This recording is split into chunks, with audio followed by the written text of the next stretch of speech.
अस्सलाम वालेकुम, मैं हूं Shahzeb Khanzada. Supreme court of Pakistan में इख्तलाफात न सिर्फ खुलकर सामने आ गए हैं बल्कि और बढ़ते चले जा रहे हैं। बेंचेस की तश्कील से लेकर मुकदमात की समाअत और फैसलों की तशरीह तक हर इकदाम पर सवाल उठ रहा है और यह सवाल कोई और नहीं, खुद सुप्रीम कोर्ट के जजेस उठा रहे हैं। खासतौर पर चीफ जस्टिस उमरता बंदियाल के इख्तियारात और उनके इस्तेमाल पर मुसलसल बात हो रही है और आज भी सुप्रीम कोर्ट में एक ड्रामाई सूरत हाल पैदा हुई। जजेस के दरमियान तकसीम और इख्तलाफात की एक और मिसाल सामने आई। पंजाब और खैबर पख्तूनख्वा के इंतखाबात से मुताल्लिक केस सुनने वाला बेंच टूट गया, जिसके बाद आज केस की समाअत ही नहीं हो सकी है। कल जस्टिस काजी फाइज ईसा और जस्टिस अमीनुद्दीन खान ने एक फैसला दिया जिसमें कहा गया है कि जब तक सूमोटो के तरीक़ाकार से मुताल्लिक रूल्स नहीं बन जाते उस वक्त तक आर्टिकल 184(3) के तहत होने वाले तमाम मुकदमात की समाअत मुलतवी की जाए और खुसूसी बेंचेस की तश्कील के लिए भी कवायद बनाए जाएँ। 3 रुकनी बेंच में से ये फैसला जस्टिस काजी फाइज ईसा और जस्टिस अमीनुद्दीन खान ने जारी किया है, जबकि जस्टिस शाहिद वहीद ने इस फैसले से इख्तलाफ किया है। अब इस बेंच में शामिल जस्टिस अमीनुद्दीन उस 5 रुकनी बेंच में भी शामिल थे जो चीफ जस्टिस की सरबराही में पंजाब और खैबर पख्तूनख्वा में इंतखाबात से मुताल्लिक केस की समाअत कर रहा है। कल रात ये फैसला जारी हुआ और आज सुबह जब चीफ जस्टिस की सरबराही में 5 रुकनी बेंच समाअत के लिए आया तो चीफ जस्टिस उमरता बंदियाल ने कहा कि जस्टिस अमीनुद्दीन खान कुछ कहना चाहते हैं और फिर जस्टिस अमीनुद्दीन ने कहा कि गुज़िश्ता रोज़ के फैसले के बाद बेंच कार्रवाई जारी रखना चाहता है, लेकिन मैं जस्टिस काजी फाइज ईसा के फैसले के तनाजुर में केस सुनने से माजरत करता हूँ। इसके फ़ौरन बाद किसी कार्रवाई के बगैर 5 रुकनी बेंच उठकर चला गया।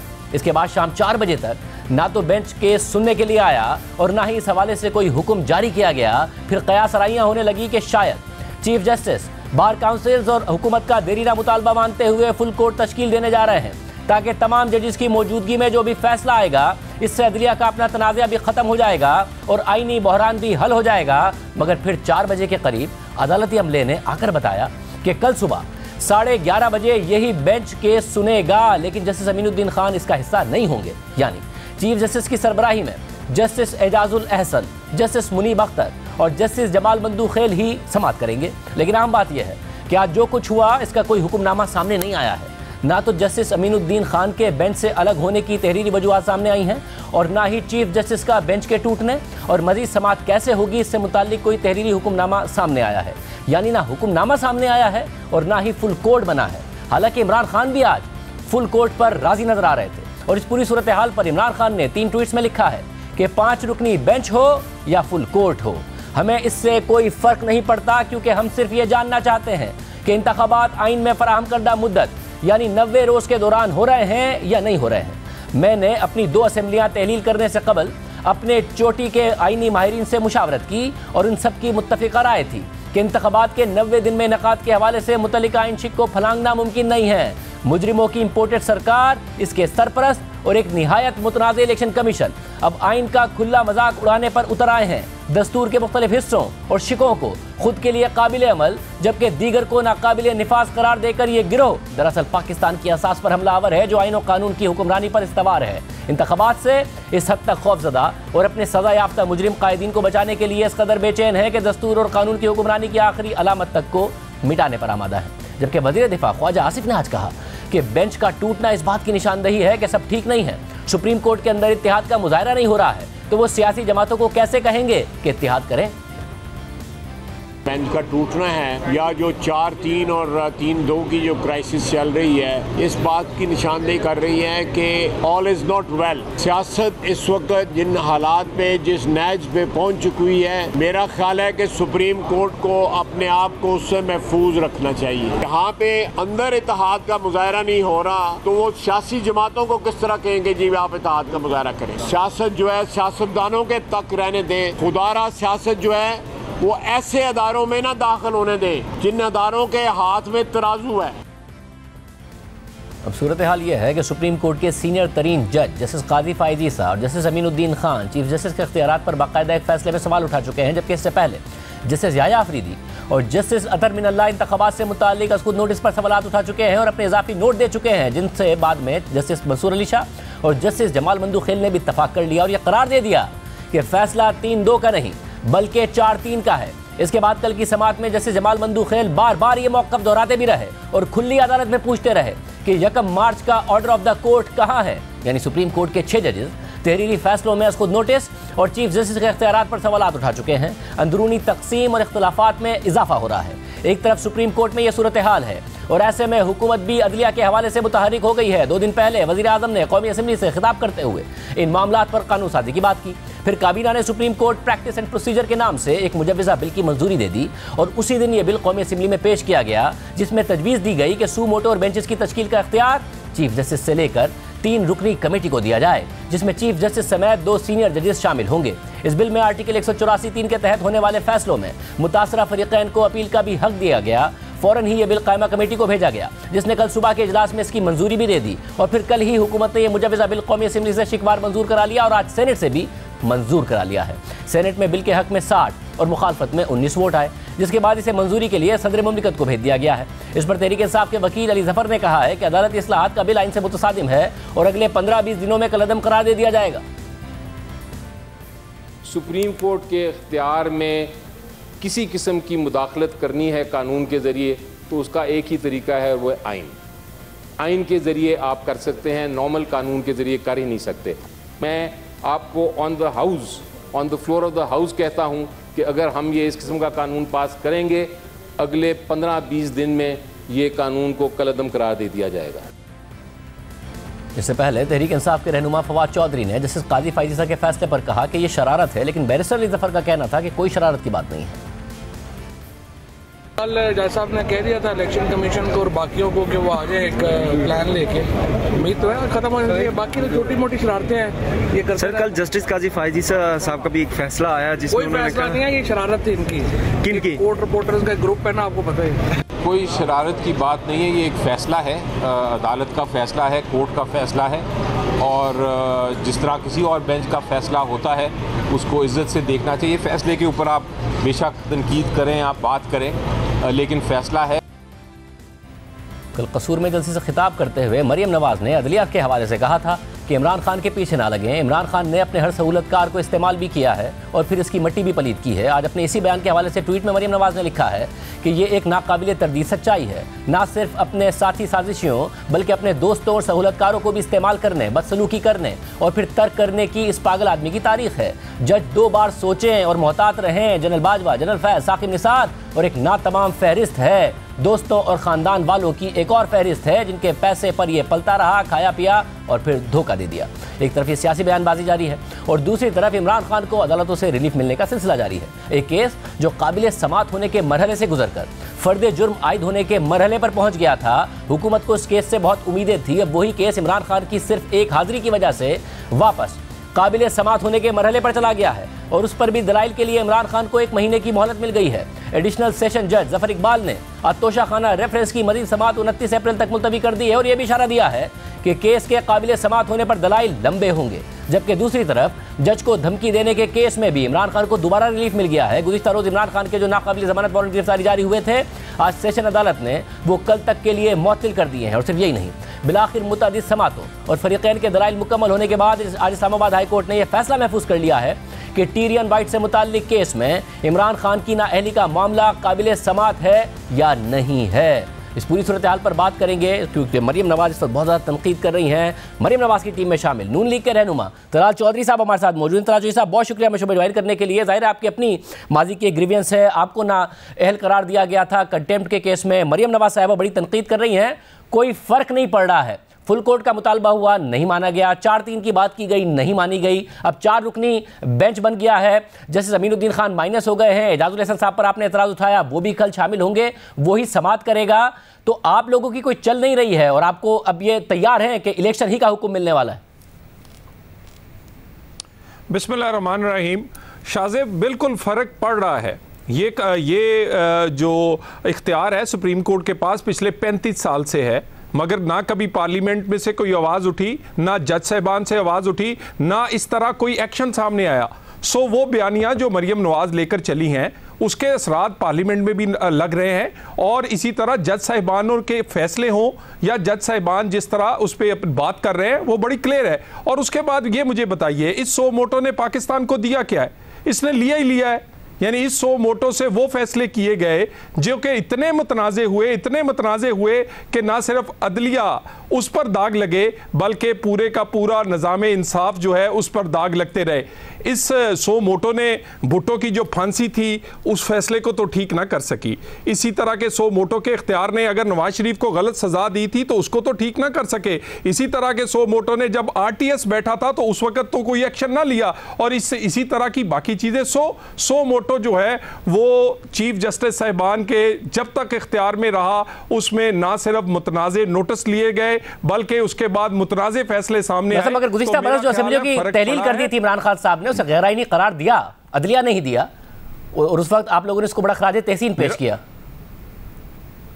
देखिए, अगर 100 में से कोई एक फैसला हो गया है और उसमें से बाकी बहुत सारे गलत हुए हैं तो आपको ओवरऑल देखना होता है, और ओवरऑल आपको देखना पड़े। ये 35 साल का मामला है, ये 1 साल का मामला नहीं है, और ये इख्तियार सुप्रीम कोर्ट से लिया नहीं गया, सुप्रीम कोर्ट को ही दिया गया है। उसे रेगुलेट करने के लिए कहा गया है, उसके सीनियर जज साहिबान को इस पे फैसला करने के लिए कहा गया है, और पार्लियामेंट ने ये बड़ा सोच समझ के इज्तिमाई दानिश से ये फैसला किया है। मगर पार्लियामेंट ने फैसला कर दिया, अब जाहिर है वो कानून बनेगा जब लागू होगा। कल जैसे काजी फायज ईसा का फैसला आ गया, उसकी रोशनी में अमीनुद्दीन खान साहब बेंच से अलग हो गए, आज समाअत तक नहीं हो सकी, मगर नतीजा क्या निकला? बार काउंसिल ने भी कहा कि फुल कोर्ट बना दें, सीनियर वकला कह रहे हैं फुल कोर्ट बना दें, हुकूमत ने कहा फुल कोर्ट बना दें, नहीं बना फुल कोर्ट। जैसे एजाजुल हसन साहब पर आपने एतराज किया, अमीनुद्दीन खान साहब को माइनस करके कल 5 की जगह 4 रुकनी बेंच ही फैसला सुनेगा और केस सुनेगा, उसमें जैसे एजाजुल हसन साहब भी शामिल होंगे। तो इस केस की रोशनी में क्या हासिल होगा आपको ये सारा का सारा करके और प्रेशर डाल के और जलसों में तकारीर करके? देखिए, इस केस की क्यों इतनी जल्दी है इसका फैसला करने के लिए? जब 4-3 का फैसला मौजूद है, जस्टिस फाइज ईसा का फैसला मौजूद है, उसके बाद पार्लियामेंट जो है वो लेजिस्लेशन कर चुकी है, सिर्फ एक रस्मी कार्रवाई रह गई है कि सदर ने साइन करने हैं। वो पार्लियामेंट जिसके बनाए हुए कानून से ये सुप्रीम कोर्ट वजूद में आई, यही जज साहिबान अपॉइंट हुए, इनकी तनख्वाह से लेके इनके इख्तियार तक सब उस आइन में लिखा है। तो अगर उन्होंने एक कानून बना दिया है और उन्होंने ये लेजिस्लेट कर दिया है, उसके बावजूद क्या पार्लियामेंट को ना मानने का फैसला कर लिया गया है? क्या पार्लियामेंट के किए गए फैसलों को ना तस्लीम करने का फैसला किया गया है? क्या इस कानून की हैसियत जो है वो नहीं, अभी तो सदर मुमलिकत के पास गया है ना, उसमें टाइम लगेगा, कानून नहीं बना है अभी। मगर इसमें मसला ये है कि आप क्या एक्सपेक्ट करते हैं? फुल कोर्ट बनेगा तो कौन सा ऐसा जज है जो ये कह देगा, जब आप कहते हैं कि जल्दी क्या है कि 90 दिन में इंतखाबात नहीं होने चाहिए, यही जल्दी है कि 90 दिन में इंतखाबात हो? जो जजेस का एतराज़ है वो भी ये है कि सुमोटो लेना था नहीं लेना था, लाहौर हाई कोर्ट में ज़ेर समाअत मामला था तो होना चाहिए था नहीं होना चाहिए था, ऑडियो के बसाए उन चीज़ों पर जजेस ने सवाल उठाए। इनमें से कौन सा जज है जो ये कह देगा कि नहीं जी 90 दिन में इंतखाबात नहीं होने चाहिए, अगर हुकूमत नहीं कोऑपरेट करी इलेक्शन कमीशन से तो ना करे, जब मुनासिब हो तो फिर कर ले, फिर इलेक्शन हो जाए? कौन सा जज है जिसे आप ये तवक्को रखते हैं? देखिए, शफाफ तरीके से फैसले कर लिए जाए ना। अगर सो मोटो लेने पर सबसे पहले किसने एतराज़ किया? सुप्रीम कोर्ट के जज साहिबान ने। उसके बाद फैसला आ गया जैसे फाइज ईसा का, उसके बाद 4-3 वाला इशू, अगर और इसके बाद पार्लियामेंट ने एक लेजिस्लेशन कर दी है, वो सिर्फ एक रस्मी कार्रवाई है कि सदर के साइन होने बाकी हैं। उसके बावजूद अगर ये प्रोसीडिंग चलाई जाती है तो क्या इस पे सवाल और उंगलियां नहीं उठेंगी? बिल्कुल उठेंगी। और इतनी जल्दी और शफाफियत के बगैर इस तरह के फैसले जो कि इंतखाबात के बारे में हो, इस तरह तो इंतखाबात मुतनाज़े होने शुरू हो जाएंगे इस फैसले के साथ ही। तो क्या एक ऐसा इंतखाब जिसको मुतनाज़े कर दिया जाए फैसले के साथ, और ऐसे केस जिसको सुनने के लिए अभी कहा जा रहा है कि वो 4-3 था, वो उसके बाद ये क्या हैसियत होगी? सो मैं चाहता हूं ऐसा कोई फैसला जिससे मजीद तनाज़ा बढ़े, जिससे मजीद डिवाइड बढ़े, और जिस फैसले से इंतखाबात जो है वो मुतनाज़े हो वो ना किए जाए। कल वज़ीर दिफा ख्वाजा आसिफ साहब ने भी इशारा दिया कि जी मुझे तो जो ब्रीफिंग मिली थी मैंने आगे बता दी है, ये 3-2 और 4-3 का मसला पहले हल होगा, और वो इशारा दे रहे थे कि अगर अदालत ने हुक्म दे भी दिया तो पहले ये मसला हल होना चाहिए, फिर ही अमल हो सकता है। मरियम नवाज साहबा भी कह रही हैं तराजू बराबर करो, पहले एहतसाब फिर इंतखाब, यानी कि अगर कल फैसला दे भी दे ये 4 रुकनी बेंच तो हुकूमत का मानने का कोई इरादा नहीं है। देखिए, गुजारिश ये है, हमारा एक क्या कहते हैं हक है, और ये हमारा आईनी हक है, ये हमारा सियासी हक है कि हमें इंसाफ मिले। हमने तहरीक चलाई है, हमने मुश्किलें सही हैं, हमने पिछले 5 साल इसमें क्या कुछ नहीं सहा और आखिरकार हम कामयाब हुए हैं अपने नुक्ता नज़र को मनवाने में। सारी दुनिया आज हमारे साथ खड़ी है, पार्लियामेंट खड़ी है, जज साहिबान खड़े हैं, कानून जानने वाले खड़े हैं, सहाफ़ी खड़े हैं, दुनिया के तुम जो लोग कानून को समझते हैं सब खड़े हैं। कोई ब्लैक लॉ डिक्शनरी के साथ नहीं, उस तरह के फैसलों के साथ नहीं खड़ा। सो हम कामयाब हुए। मजीद हम अपना पब्लिक प्रेशर जो है, हमारा हक है कि हम इसको सियासी दबाव बढ़ाएं, हमारा हक है कि हम अवामी अदालत में लेकर जाए और हमारा हक है कि हम इंसाफ ले। हमें इंसाफ क्यों नहीं मिलना? क्या हमने किया है? यानी हमारे साथ जो फैसले किए, मैं विक्टिम हूं उसका। सो मोटो लेकर अपनी मर्जी का बेंच बनाकर मेरे जैसे आदमी के आपने कैरियर दागदार कर दिया और मेरे हल्के को एक नुमाइंदा देने से महरूम कर दिया। और मेरे 4.5 साल कौन लुटाएगा? मेरे 5 साल कौन लुटाएगा? मगर अगर आप ये साथ आपने क्या किया? मगर अगर आपकी ख्वाहिश थी कि जो आप लोगों के साथ हुआ, नवाज शरीफ साहब के साथ हुआ, वही इमरान खान साहब के साथ हो, तो वो तो नहीं नजर आ रहा है। जो 2 केसेस जिनका बार बार मरियम नवाज साहब भी हवाला देती हैं, टीएन वाइट केस का फैसला महफूज हुआ है काबिल समात होने या ना होने पर, मगर जो समात हुई है उसमें जजेस के रिमार्क्स आपने देखे हैं। फिर जो तोशा खाना था, जो फर्दे जुर्म तक चला गया था, वो अब काबिल समात होने पर चला गया है। इमरान खान साहब गए, फिर जो कुछ हुआ वो गाड़ी में उनकी हाजिरी लग गई और अब आज भी आपने देखा उन्हें रिलीफ मिल गया। तो आप लोगों की जो उम्मीद थी वो कहां पर बर आ रही है? जो आप कह रहे हैं प्रेशर डालेंगे, और वो कहां पर बर आ रही है? देखिए शाहजेब, ये तो बिल्कुल भी कोई कंपैरिजन नहीं है इमरान खान के केसेस का और मियां नवाज शरीफ के केसेस का। बिल्कुल कोई कंपैरिजन नहीं है। इमरान खान ने तो सब गुनाह किए हैं, हमें तो ना करदा गुनाहों की सजा मिली है, हमें तो विक्टिमाइज किया गया है। वहां पर क्या 8 साल से फॉरेन फंडिंग का मामला स्टे पे स्टे नहीं चलता रहा? क्या फॉरेन फंडिंग नहीं पता चल गया कि फॉरेन फंडिंग हुई थी? क्या तोशा खाना में मिस डिक्लेरेशन ऑफ एसेट नहीं हुई? क्या लोग यहां पर मस्जिद का अकाउंट या 10,000 रुपए का अकाउंट ना शो करके या 2 शनाख्ती कार्ड होने पर तायाद नाहिल नहीं हुए? मिस डिक्लेरेशन एसेट हुई, आपने चोरी से वो पूरा तोशा खाना बेचा, अमानत में खयानत की। और उसके बाद बच्ची का मामला, बच्ची के नाम तो क्या पता आपने आधी दुनिया के अकाउंट रखे हो और इस बात का बड़ा खदशा है कि उनके नाम बहुत सारी जायदाद होगी और जानबूझ के बच्ची को शो नहीं किया जा रहा। और ये कोई छोटा मामला नहीं है और इन मामलों पे कब से चल रहे हैं। टहरियान कोई कल पैदा नहीं हुई, ये 15 साल से ज्यादा से 3 इलेक्शन इमरान खान इस पे लड़ चुके हैं। उसके बाद फॉरेन फंडिंग 2013 का इलेक्शन लड़ा, 18 का लड़ा, 23 का भी लड़ना चाहते हैं ताकि उसका फैसला ना आए। इमरान खान को जल्दी इसलिए है, उसको इसलिए जल्दी नहीं है कि उसे कोई आइन की परवाह है, उससे जल्दी इसलिए है कि कहीं उसको उसके गुनाहों की सजा ना मिल जाए, फैसले ना आ जाए। उसी तरह फैसलों को रुकवाना चाहता है जैसे 2013 और 18 में रुकवाया, देखते हैं कि इंतखाब पहले हो, फैसले बाद में आए। अब देखते हैं कि अदालत इस हवाले से क्या करती है। चौधरी साहब हमारे साथ मौजूद थे, हमने तहरीक इंसाफ के भी मुतअद्दिद रहनुमा को प्रोग्राम में आने की दावत दी है, वो नहीं आए हैं। एक और बहुत अहम इशू है, वो आपके सामने रखेंगे ब्रेक के बाद। हुकूमत ने आज तहरीक इंसाफ की हुकूमत के एक और फैसले को रिवर्स करते हुए सुप्रीम कोर्ट के सीनियर जज जस्टिस काजी फाइज ईसा के खिलाफ सुप्रीम कोर्ट में दायर करदा क्यूरेटिव रिव्यू पिटीशन वापस लेने का ऐलान कर दिया है। गुज़िश्ता साल वफाकी काबीना ने जस्टिस काजी फाइज ईसा के खिलाफ सुप्रीम कोर्ट में दायर क्यूरेटिव रिव्यू की दरख्वास्तें वापस लेने का फैसला किया था, जिसके बाद आज वज़ीर आज़म शहबाज शरीफ ने अपनी ट्वीट में इसका बाकायदा ऐलान करते हुए कहा है कि मेरी हिदायत पर हुकूमत ने फैसला किया है कि सुप्रीम कोर्ट के सीनियर तरीन जज जस्टिस काजी फाइज ईसा के खिलाफ क्यूरेटिव रिव्यू पिटीशन वापस ली जाए। ये क्यूरेटिव रिव्यू इमरान नियाजी की ईमा पर बदनीयती पर मबनी था, जिसका मकसद मुअज़्ज़िज़ जज को हिरासा करना और डराना था। जैसे काजी फाइज ईसा 2016 में उस वक्त खबरों में नुमाया हुए जब उन्होंने फैज़ाबाद धरने से मुताल्लिक तहरीक लब्बैक के सियासी एजेंडे, हुकूमती नाकामी और इस्टेब्लिशमेंट के किरदार की निशानदेही की थी, जिसके बाद तहरीक इंसाफ की हुकूमत की जानिब से जस्टिस काजी फाइज ईसा को अमरनी से ज़ायद असासे रखने पर चार्जशीट किया गया। जैसे काजी फाइज ईसा के खिलाफ तहरीक इंसाफ की हुकूमत ने 2019 में अपनी बीवी और बच्चों के नाम जायदाद अपने टैक्स गोशवारों में जाहिर न करने की बुनियाद पर सुप्रीम जुडिशल काउंसिल में रेफरेंस फाइल किया था, जिसके बाद 3 सालों तक तहरीक इंसाफ की जानिब से जैसे काजी फाइज ईसा के खिलाफ इस केस की पैरवी की गई। सोशल मीडिया पर उनके खिलाफ और उनके खानदान के खिलाफ मनफी और गलीज प्रोपेगेंडा मुहिम चलाई गई। अदालत की जानिब से बरी होने के बावजूद और रेफरेंस खारिज होने के बावजूद तहरीक इंसाफ जस्टिस काजी फाइज ईसा के खिलाफ केस बनाने की कोशिश करती रही। सुप्रीम कोर्ट की जानिब से जस्टिस काजी फाइज ईसा के खिलाफ रेफरेंस खारिज होने के बाद सुप्रीम कोर्ट में क्यूरेटिव रिव्यू फाइल कर दिया, लेकिन हुकूमत खत्म होने के बाद तहरीक इंसाफ न सिर्फ इस केस से पीछे हट गई बल्कि जस्टिस काजी फाइज ईसा के खिलाफ रेफरेंस के आर्किटेक्ट पर भी सवाल उठा रही है कि रेफरेंस किसके ईमा पर बनाया और भेजा गया। तहरीक इंसाफ ने मई 2019 में जस्टिस काजी फाइज ईसा के खिलाफ सुप्रीम जुडिशल काउंसिल में रेफरेंस दायर करते हुए इल्जाम लगाया कि जस्टिस काजी फाइज ईसा ने 2011 से 2015 के दरमियान लंदन में अपनी बीवी और बच्चों के नाम 3 जायदादें लीज पर ली, लेकिन उनको अपने ज़राए आमदनी में जाहिर नहीं किया।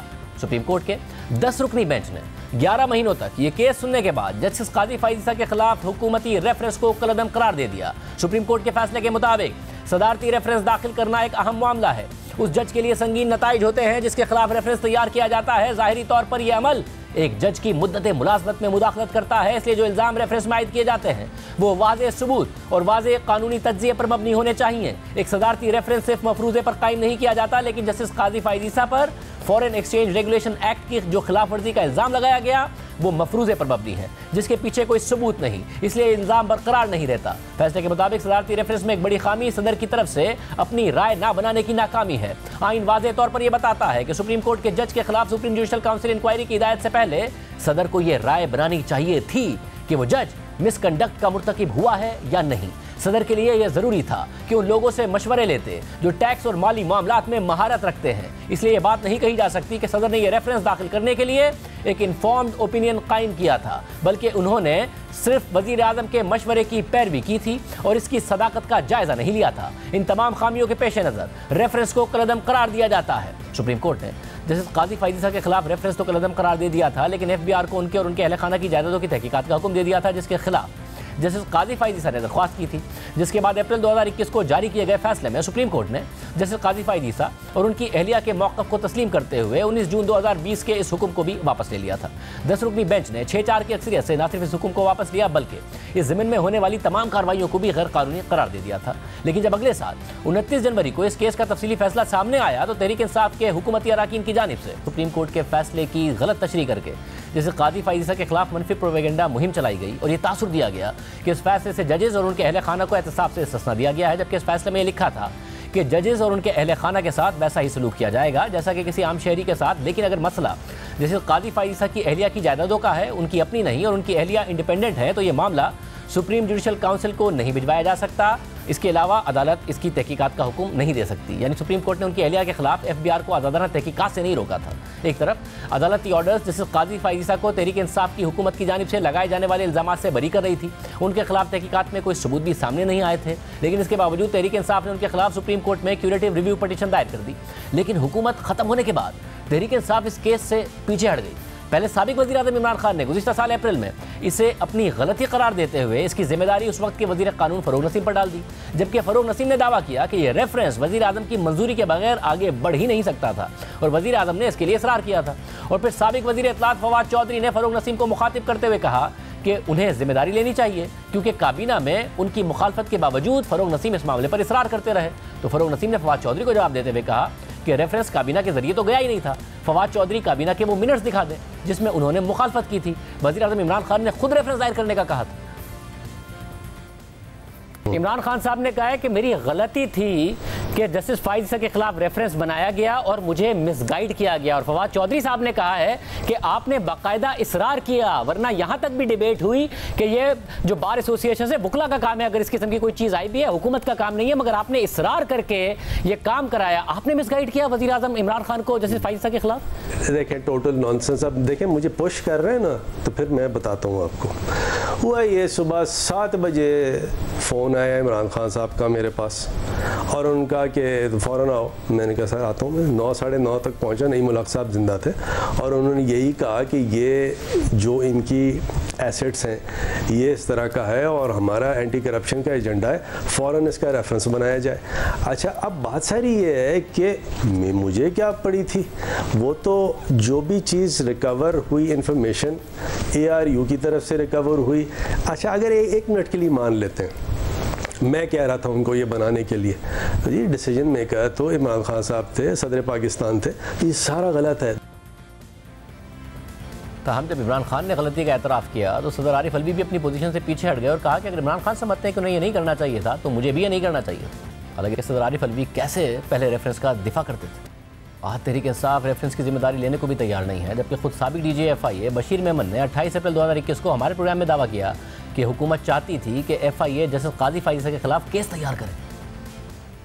प्राइम मिनिस्टर साहब से मुलाकात हुई, उन्होंने कहा कि आप हिम्मत करो और मतलब कर सकते हो। मुझे नहीं पता था कि केस क्या है। जब गए शहजाद अकबर के कमरे में तो उधर जाकर के उन्होंने यही बात की कि जस्टिस काजी फाइज ईसा के खिलाफ केस बनाना है। फिर वहाँ से हम तीनों, मैं, आजम, शहजाद अकबर साहब, हम मिलकर गए फरूक नसीम साहब के ऑफिस में, जहाँ पे अशफाक भी मौजूद थे। फरूक नसीम साहब भी कन्विंस थे कि ये बनना चाहिए और आप ये रोल अदा करो। मैंने कहा भाई FIA नहीं कर सकती, सुप्रीम कोर्ट का जज है, सुप्रीम जुडिशल काउंसिल का काम है ये। उन्होंने कहा कि नहीं, मिल के कर लेंगे और FBR और आप मिलकर करो और ये जो भी है।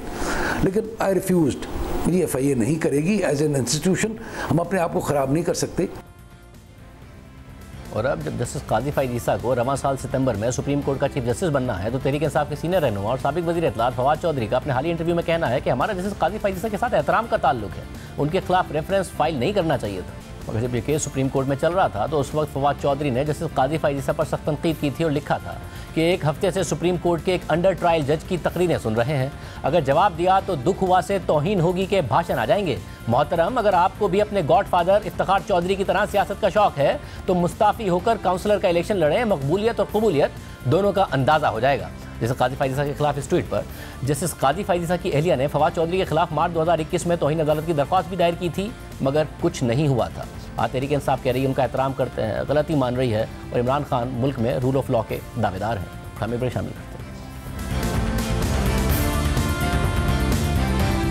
पाकिस्तान पीनल कोड का सेक्शन 124 है, जिसे आमतौर पर बगावत का कानून भी कहा जाता है और जिसे पाकिस्तान की 75 साल तारीख में सियासी मुखालफिन, सहाफ़ियों और इंसानी हुकूक के रहनुमाओं के खिलाफ बेरहमाना तौर पर इस्तेमाल किया गया। आज उस हवाले से एक तारीखी और मस्बत पेशरफ सामने आई है। लाहौर हाई कोर्ट के जस्टिस शाहिद करीम ने अबू ज़र नियाज़ी समेत मुख्तलिफ शहरियों की दरख्वास्तों पर महफूज फैसला सुनाते हुए पाकिस्तान पीनल कोड के सेक्शन 124A को कलअदम करार दे दिया है। यानी इस तारीखी अदालती फैसले से अब इस जालिमाना कानून का खात्मा हो गया है, जिसे एस्टैब्लिशमेंट ने बार बार इस्तेमाल किया, जिसे सियासतदान हुकूमत में होते हुए अपने मुखालफिन के खिलाफ इस्तेमाल करते हैं, उसका दिफा करते हैं और जब अपोजिशन में जाते हैं तो यही कानून उन्हें बुरा लगने लगता है और वो इसे इंसानी हुकूक और आज़ादी इज़हार राय की रूह के खिलाफ करार देते हैं। तहरीक इंसाफ की हुकूमत में नून लीग जब अपोजिशन में थी तो नवाज शरीफ समेत इसके सियासी रहनुमाओं के खिलाफ बगावत के मुकदमात बने और नून लीग इसे तहरीक इंसाफ हुकूमत का सियासी इंतकाम करार देती रही। लेकिन जैसे ही तहरीक इंसाफ अपोजिशन में आ गई तो उन्होंने सेक्शन 124A को इस्लामाबाद हाई कोर्ट में चैलेंज कर दिया और उस वक्त के इस्लामाबाद हाई कोर्ट के चीफ जस्टिस अतर मिन अल्लाह ने इस केस की समाअत करते हुए तहरीक इंसाफ की रहनुमा शीरी मजारी को कहा कि कानून साजी का इख्तियार पार्लियामेंट के पास है, उन्हें इस हवाले से पार्लियामेंट जाना चाहिए और फिर अदालत ने तहरीक इंसाफ की दरख्वास्त मुस्तरद कर दी। दिलचस्प बात यह है कि आज जब नून लीग हुकूमत में है तो वो इसी कानून के हक में दलाइल दे रही है और मुखालिफिन के खिलाफ इसका इस्तेमाल कर रही है, क्योंकि कल तक जो कानून नून लीग के खिलाफ इस्तेमाल होता था आज वो उसी कानून को तहरीक इंसाफ के रहनुमाओं के खिलाफ इस्तेमाल कर रही है। लाहौर हाई कोर्ट में जब सेक्शन 124A के खिलाफ दलाइल दिए जा रहे थे तो नून लीग की वफाकी हुकूमत ने इस कानून का दिफा किया और वजारत कानून ने इसके हक में दलाइल दी और मौक़िफ़ इख्तियार किया कि सेक्शन 124A आज़ादी इज़हार राय पर उस वक्त दुरुस्त पाबंदी लगाता है जब किसी भी बात में आया तहरीरी या ज़ुबानी तौर पर यह नियत मौजूद है कि वो मुआशरे में बिगाड़ और बदअमनी पैदा करे और मुतल्लिका हुकूमतों के खिलाफ तशद्दुद पर उकसाए। वजारत कानून ने इस कानून के हक में मज़ीद दलाइल देते हुए कहा कि आइन सिर्फ कानून साजों को मौजूदा कानून मंजूर करने, उन्हें बदलने या उनका खात्मा करने का इख्तियार देता है और अदालत इस मामले को सुनते हुए पार्लियामेंट के इख्तियारात और दायरा कार से तजावुज़ करेगी। इसलिए बगावत की शिक आइनी तौर पर दुरुस्त है और ये आज़ादी इज़हार राय से मुतज़ाद नहीं है और रियासत अमन आमा के तहफ़्फ़ुज़ के मुफाद में तकारीर पर पाबंदी आयद कर सकती है। इसी तरह मौजूदा हुकूमत की एक और वजारत यानी वजारत इंसानी हुकूक ने भी अदालत में इस कानून के हक में दलाइल दिए, लेकिन अदालत ने इसके बावजूद आज इस जालिमाना कानून को कलअदम करार दे दिया है और तहरीक इंसाफ जिसके दौरे हुकूमत में इस कानून का बेदरीग इस्तेमाल हुआ आज वो इस फैसले को खुशाइंद करार दे रही है। सेक्शन 124A को कलअदम करार देने पर तहरीक इंसाफ के रहनुमा फवाद चौधरी ने जस्टिस शाहिद करीम की तारीफ में ट्वीट किया, मगर फवाद चौधरी साहब शायद ये भूल गए हैं कि उनके दौर में जब इस कानून को पार्लियामेंट के जरिए ख़त्म करने की कोशिश की गई तो उनकी हुकूमत इस हवाले से सबसे बड़ी रुकावट बन के सामने आ गई थी। जून 2020 में पीपल्स पार्टी के रहनुमा रज़ा रब्बानी ने पाकिस्तान पीनल कोड तरमीमी बिल सेनेट में पेश किया और सेक्शन 124A के खात्मे की तजवीज़ दी गई, मगर उस वक्त तहरीक इंसाफ की वफाकी हुकूमत ने इस बिल की मुखालफत की और तहरीक इंसाफ के वज़ीर मुमलिकत बराए पार्लिमानी उमूर अली मोहम्मद खान ने सेनेट में बहस में हिस्सा लेते हुए ये कहा कि दुनिया का कोई भी मुल्क मुकम्मल आज़ादी इज़हार राय की इजाज़त नहीं देता। हम उस कानून का खात्मा नहीं कर सकते जो हमारे मुल्क के तकद्दुस और उसकी सिक्योरिटी को तहफ़्फ़ुज़ फराहम करता है। तो अगर इस कानून का खात्मा हुआ तो कुछ अनासे जो पाकिस्तान के खिलाफ 5th जनरेशन वॉर में मसरूफ़ हैं उन्हें अफरा तफरी पैदा करने का मौका मिल जाएगा। साथ ही उन्होंने तस्लीम किया कि इस कानून को मजीद जामे बनाने के लिए इसमें तरमीम की जा सकती है। यानी तहरीक इंसाफ जो आज इस कानून के खात्मे को खुशाइंद करार दे रही है, वो अपनी हुकूमत के दौरान इसे पाकिस्तान की सिक्योरिटी का जामिन करार दे रही थी। सिर्फ ये नहीं, तहरीक इंसाफ की हुकूमत में सियासी रहनुमाओं से लेकर नामवर सहाफ़ियों तक के खिलाफ बगावत के मुकदमात बनाए गए और उन्हें खामोश कराने की कोशिश की गई। इसके अलावा जब हमारे प्रोग्राम में हमने नैब चेयरमैन की मुबैना वीडियो और मुल्क में होने वाले सियासी इंतकाम पर सवाल उठाना शुरू किए तो जुलाई 2019 में पेमरा ने हमें बगावत का नोटिस भेज दिया और उस वक्त हुकूमत तहरीक इंसाफ की थी। यानी तहरीक इंसाफ की हुकूमत में चेयरमैन नैब की मुबैना वीडियो की तहकीकात पर बात करना भी मुल्क से बगावत ठहरा था और अब मौजूदा हुकूमत में भी इस कानून का बेदरेग इस्तेमाल किया जा रहा था और अब लाहौर हाई कोर्ट ने इसी कानून को ही कलअदम करार दे दिया है। यानी सियासी जमातों का रवैया हुकूमत और अपोजिशन में बदल जाता है। 2016 में नून लीग की हुकूमत ने पीका का कानून मुतारिफ करवाया। उस वक्त सहाफ़ियों और इंसानी हुकूक के रहनुमाओं ने इस कानून की मुखालफत की और इसे एक काला कानून करार दिया। इमरान खान ने इसकी भरपूर मुखालफत की मगर नून लीग ने इस पर कोई ध्यान नहीं दिया, जिसके बाद तहरीक इंसाफ हुकूमत में आ गई और फिर सियासतदानों को इंतकामी कार्रवाई का निशाना बनाया गया। उनकी हुकूमत में सहाफ़ियों को या तो अगवा किया गया या उन पर कातलाना हमले किए गए, मीडिया पर कदगनें लगाई गई और मुखालिफ मीडिया चैनल्स को या तो सेंसर करने की कोशिश की गई या फिर सबसे बड़े मीडिया ग्रुप के मालिक को ही जेल में डाल दिया गया। और जब असद दूर समेत दीगर सहाफ़ियों पर हमले हो रहे थे तो फवाद चौधरी कहते थे कि इदारों को सहाफ़ियों से तहफ़्फ़ुज़ की ज़रूरत है क्योंकि सहाफ़ी इदारों पर इल्ज़ाम लगाकर बैरून मुल्क पनाह ले लेते हैं। मगर असद तूर, मतीउल्लाह जान, अबसार आलम सब आज भी मुल्क में ही मौजूद हैं। सिर्फ यही नहीं, आज़ादी इज़हार राय को दबाने के लिए तहरीक इंसाफ की हुकूमत एक कदम आगे बढ़ गई थी। पहले पाकिस्तान मीडिया डेवलपमेंट अथॉरिटी कायम करने की कोशिश की ताकि मीडिया चैनल्स, अखबारात और सोशल मीडिया को कंट्रोल किया जा सके। फिर पीका ऑर्डिनेंस लाया गया जिसमें नून लीग के दौर के कानून को मजीद सख्त किया गया और यह मामला सिर्फ मीडिया तक महदूद नहीं था बल्कि हर शहरी को इस कानून के दायरा कार में लाया गया क्योंकि एक आम शहरी भी हुकूमत के खिलाफ फेसबुक, ट्विटर पर कुछ लिखने, यहाँ तक कि एक व्हाट्सएप मैसेज की बुनियाद पर भी जेल जा सकता था और 6 महीने तक बगैर कुछ साबित हुए उसे जेल में रखा जा सकता था क्योंकि पीका ऑर्डिनेंस के बाद किसी भी शख्स को शिकायत पर फौरन गिरफ्तार किया जा सकता था। गिरफ्तारी के लिए वारंट की भी जरूरत नहीं थी और जमानत भी नहीं मिल सकती थी। साथ ही सजा भी बढ़ाकर 5 साल कर दी गई थी। लेकिन 2016 में जब नून लीग का पीका कानून आया था तो इमरान खान अपोजिशन में इस कानून के खिलाफ थे, आज़ादी इज़हार राय का दर्ज देते थे मगर हुकूमत में आकर इस कानून को मजीद सख्त कर दिया। नवाज शरीफ, कान खोल के सुन लो, तुमने मीडिया की जुबान बंद करने की कोशिश की, आजादी राय को नुकसान पहुंचाया। हम किसी सूरत लोगों की आवाज बंद करने नहीं देंगे। आप मीडिया को रोक नहीं सकते, आप इंफॉर्मेशन को नहीं आप रोक सकते। आप क्या इनको मुंह बंद कर देंगे इनको, या लोगों को पकड़ पकड़ के FIA का क्या ये काम है कि उनको पकड़ के जाके हिरासत में ले लें। मगर हुकूमत में आकर फवाद चौधरी ने नून लीग के कानून की तारीफ की और कहा कि इस कानून पर अमल नहीं हो रहा था, अब हम करेंगे। और सिर्फ यही नहीं, कानून को मजीद सख्त करने के लिए फौज और अदलिया पर तनकीद का सहारा लिया। ज़रा सोचिए, आज अगर तहरीक इंसाफ का बनाया गया कानून अपनी असली शक्ल में मौजूद होता तो उस कानून के तहत आज इमरान खान पर मुकदमात बन रहे होते, फवाद चौधरी समेत दीगर रहनुमाओं के खिलाफ मुकदमात बन रहे होते क्योंकि आज इस्टेब्लिशमेंट पर, इदारों पर तहरीक इंसाफ तनकीद कर रही है। हालांकि जब फवाद चौधरी हुकूमत में थे तो बगैर कुछ साबित हुए 6 माह की गिरफ्तारी को भी जायज़ करार दिया करते थे। और जब इस्लामाबाद हाई कोर्ट के चीफ जस्टिस अतर मिनल्लाह इस केस की समाअत कर रहे थे तो उनके खिलाफ सोशल मीडिया पर एक भरपूर कैंपेन चलाई गई, उनकी किरदार कुशी की गई। उन्होंने पीका ऑर्डिनेंस पर सवाल उठाया तो खुद बुजरा उन पर तनकीद करते रहे। खुद फवाद चौधरी ने जस्टिस अतर मिनल्लाह को तनकीद का निशाना बनाया। हालांकि खुद अटॉर्नी जनरल ने भी कहा था कि वो इस कानून को लाने के लिए मुशावरती अमल का हिस्सा रहे, मगर जब ऑर्डिनेंस आया तो उन्हें ख्याल आया कि इस ऑर्डिनेंस में मिसयूज़ और अब्यूज़ के इम्कान हैं। इससे पहले खुद इमरान खान ने 28 फरवरी 2022 को कौम से खिताब में पीका ऑर्डिनेंस का दिफा किया था। अफसोस की बात कि इस कानून के दिफा के लिए, इसे नाफिज करने के लिए इमरान खान ने चाइल्ड पोर्नोग्राफी जैसे संगीन मामले का सहारा लिया। हालांकि इस हवाले से कवानीन पहले ही मौजूद थे। पीका लॉ, आप सबको ये बता दूं कि ये 2016 में बना था, इसमें सिर्फ हम तरमीम कर रहे हैं। पाकिस्तान में सोशल मीडिया के ऊपर इस तरह का गंद आ रहा है, इस तरह की चीजें आ रही हैं, चाइल्ड पोर्नोग्राफी आ रही है। 94,000 केसेस पड़े हुए हैं FIA के पास, जिसके अंदर घर की औरतों को तंग किया हुआ है, लोगों के घर उजड़ रहे हैं क्योंकि गंद उछाल रहा है, फेक न्यूज़ आ रही है, तस्वीरें गंदी दी जा रही हैं। इस पूरे मामले के बाद जस्टिस अतर मिनल्लाह ने पीका ऑर्डिनेंस को कलअदम करार दे दिया। आज यह कानून अपनी उस शक्ल में मौजूद नहीं है, लेकिन अगर यह कानून अपनी असल शक्ल में मौजूद होता तो इस सबका सबसे ज़्यादा नुकसान तहरीक इंसाफ को होता। बिल्कुल वैसे ही जैसे पाकिस्तान पिनल कोड के सेक्शन 124A की मौजूदगी का तहरीक इंसाफ को नुकसान हुआ, मगर आज फवाद चौधरी साहब सेक्शन 124A के खात्मे पर लाहौर हाई कोर्ट के जज की तारीफ कर रहे हैं। इसलिए मौजूदा हुकूमत भी सबक सीखे, क्योंकि जो आज बोएंगे वो कल काटेंगे। इजाज़त दीजिए, अल्लाह हाफ़िज़।